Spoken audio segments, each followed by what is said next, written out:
നമസ്കാരം. ഇക്കഴിഞ്ഞ ദിവസമാണ് പത്മ പുരസ്കാരങ്ങൾ പ്രഖ്യാപിച്ചത്. രാജ്യം നൽകുന്ന പരമോന്നത ബഹുമതികളാണ് പത്മ പുരസ്കാരങ്ങൾ. വിവിധ സംസ്ഥാനങ്ങളിൽ നിന്ന് ഓരോ മേഖലകളിലും ശ്രദ്ധേയവും അസാധാരണവുമായ സാന്നിധ്യമായി ജീവിച്ചവർക്കാണ് പുരസ്കാരങ്ങൾ നൽകാറുള്ളത്.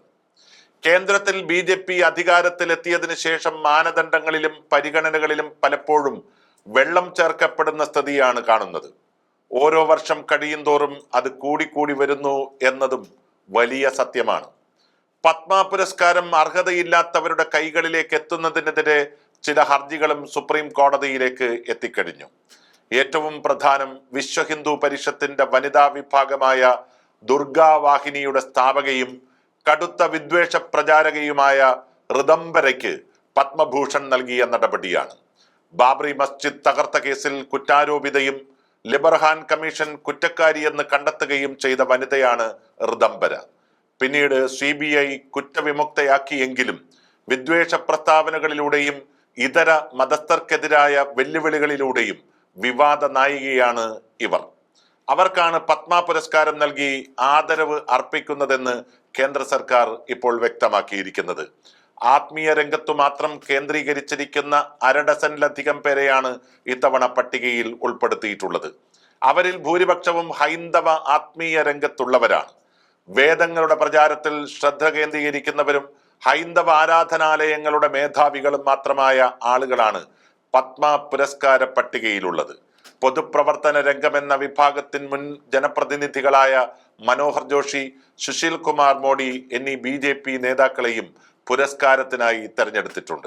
ഉത്തർപ്രദേശിൽ നിന്ന് സാഹിത്യം, വിദ്യാഭ്യാസം, മാധ്യമരംഗം എന്നിങ്ങനെ വിഭാഗത്തിൽ നിന്ന് പത്മഭൂഷൺ നൽകിയിരിക്കുന്ന റാം ബഹാദൂർ റായ് മുൻകാല BJP പ്രവർത്തകനും ABVP ഓർഗനൈസിംഗ് സെക്രട്ടറിയുമായിരുന്നു.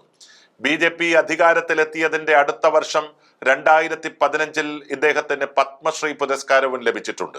വിശദമായ പരിശോധനയിൽ കൂടുതൽ പേരെ ഈ വിധം കണ്ടെത്താൻ സാധിക്കും. കേരളത്തിൽ നിന്ന് പട്ടികയിൽ ഇടം പിടിച്ചവർ എല്ലാവരും തന്നെ അർഹരാണെന്ന കാര്യത്തിൽ തർക്കമില്ല. വിഖ്യാത എഴുത്തുകാരൻ MT വാസുദേവൻ നായർക്ക് മരണാനന്തര ബഹുമതിയായി പത്മവിഭൂഷൺ ലഭിച്ചുവെന്നത് മലയാളികളെ സംബന്ധിച്ച് അഭിമാനകരമാണ്.